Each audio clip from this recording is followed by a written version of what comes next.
নমস্কার বন্ধুরা, সবাই কেমন আছেন? আশা করি সবাই ভালো আছেন। তো আজকে আপনাদের সাথে এক দারুণ স্বাদের নাস্তা শেয়ার করব। তো প্রথমে আটা নিয়ে নিতে হবে পরিমাণ মতো।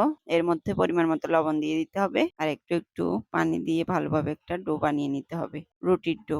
তেলও দিয়ে দিতে হবে। তেল দিয়ে ভালোভাবে মেখে নিতে হবে। তো ভালোভাবে মেখে নিলাম আমি সুন্দর করে। এই তো। তো অন্যদিকে আলু সিদ্ধ হতে বসিয়ে দিয়েছিলাম। আলুগুলো সিদ্ধ করে নিব, ভালো করে মেখে নিব। মেখে এতে কাঁচা পেঁয়াজ, কাঁচামরিচ আর লবণ দিয়ে ভালোভাবে মেখে নিব। তো রুটিগুলো আরেকটু ভালোভাবে মথে নিতে হবে। মথে নিয়ে একটা একটা টুকরো টুকরো করে কেটে নিব গোল গোল করে রুটির আকারে। তো এই তো রুটি বানিয়ে নিচ্ছি, রুটি বেলে নিচ্ছি। এটা তো আপনারা সবাই পারেন, এটা বলার মতো আর কিছু নাই। তো আপনারা ভাববেন না যে এটা আলু পরোটা, এটা আলু পরোটা না, এটা একটা ইউনিক নাস্তা, খেতে বেশ সুস্বাদু। তো এই তো বানিয়ে নিচ্ছি। একটা রুটি বানিয়ে একটা রুটির উপরে আলু সিদ্ধ গুলাকে ভালোভাবে বিছিয়ে দিচ্ছি। বিছিয়ে দিয়ে উপর দিয়ে আরেকটা দিয়ে ঢাকা দিচ্ছি। ঢাকা দিয়ে একটু চেপে চেপে নিতে হবে যাতে খুলে না যায়। তো এই তো পিস পিস করে কেটে নিচ্ছি।